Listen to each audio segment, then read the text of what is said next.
জামা, এটা তো আমার। তুমি আমার সব জামা কাপড় দখল করে নেবে। ও দেখো পড়া শুরু করে দিয়েছে।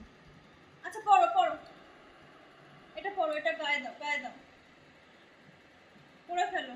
হ্যাঁ, এই তো এই তো। ভালো করে হচ্ছে না, এটা পড়তে হবে। এটা কার? এটা তো আমার, এটা তো আমার। আমাকে কিনে দিয়েছে বাবা। এটা কি? এটা আমাকে কিনে দিয়েছে বাবা। মাথায় কাজ করছে না। তোমাকে দিয়েছে কিনে? তোমাকে তোমাকে তো দেয়নি বাবা। এগুলো আমার জামা কাপড়।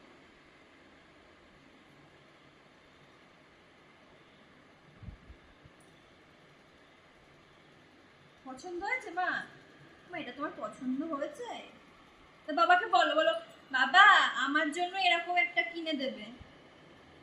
বাবাকে বলো, এই যে আগে বাবাকে বলো, বাবাকে বলো, আগে বলো আমাকেও একটা এমন কিনে দেবে। হ্যাঁ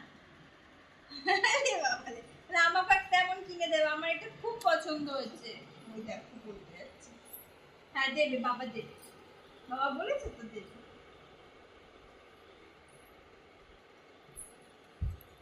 আমার কোথায় যাচ্ছ? ওদিকে দেবো দেবো, আসো তুমি আসো। এই হাসি। কিনে দেবে, কিনে দেবে বাবা। এই নাও, তুমি এটা নাও এখন। হ্যাঁ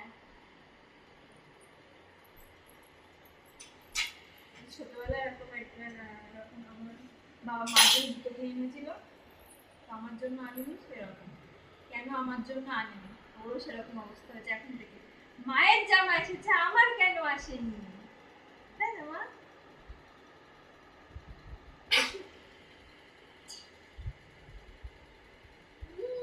তখন আমি কথা বলতেও পারতাম, সবকিছু তোমার বউকেই কিনে দাও, আমাকে কিচ্ছু কিনে দিতে হবে না। হ্যাঁ তুমি শুধু তোমার বউকেই ভালোবাসো। আজ আজ কি কি নেবে? নিয়ে যাও, এখানে এসে নিয়ে যাও, কি নেবে? তোমার ডগি নেবে? আচ্ছা না, এটা আদর করে দাও তো, তোর বেবিটাকে আদর করে দাও। ওরে বাবালি, বেবিকে আদর করছি, একটু আদর করে দাও, ভালো করে আদর করে দাও, আদর করে দাও।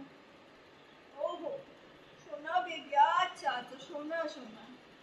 ওরে বাবা, কার বেবি ওটা? তোমার? বাবাকে বলো তো, বাবা আমাকে একটা সুন্দর দেখে ডল পুতুল কিনে দেবে তো। বাবাকে বলো। এখানে প্রদীপের ভালো না।